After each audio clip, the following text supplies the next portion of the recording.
이균용 대법원장 후보자가 불법 촬영 성범죄 사건에서 피해자와 합의하고 영상이 유포되지 않았다는 이유로 형을 깎아준 걸로 나타났습니다.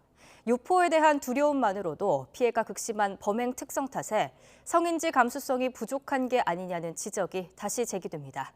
김철희 기자의 보도입니다.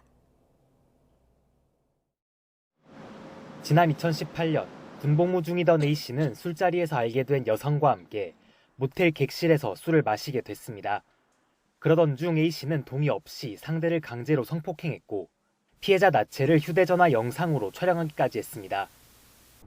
재판에 넘겨진 A씨는 1심에서 강간과 카메라 이용 촬영 혐의가 인정돼 징역 2년 6개월 실형을 선고받았습니다.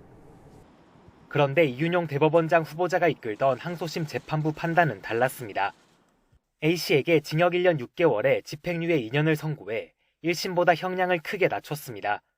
당시 재판부는 감형 이유로 피해자와 합의한 A씨가 불법 촬영물을 스스로 삭제하고 제3자에게 유출하지 않았다는 점을 들었습니다. 불법 촬영 성범죄 피고인을 감형해준 사례는 또 있습니다.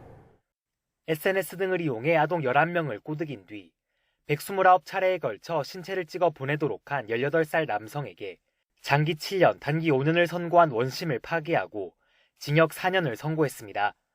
당시에도 재판부는 형을 결정하면서 아동 청소년 음란물이 제3자에게 유출된 정황은 현재까지 보이지 않는다고 적시했습니다. 하지만 영상물 유포 여부를 감형 요소로 고려하는 건 타당하지 않다는 지적이 나옵니다. 불법 촬영이 이뤄진 순간부터 피해자는 유포에 대한 불안감을 안고 살아가야 한다는 점을 간과해선 안 된다는 겁니다. 피해자가 불법 촬영물이 유포될 거란 두려움에 떨었을 가능성도 높아서 1심에서 중한형이 선고되었는데 특별한 사정 변경 없이 항소심에서 감형 사유로 삼은 것은 적절하지 않다는 비판을 받을 수 있을 것 같습니다.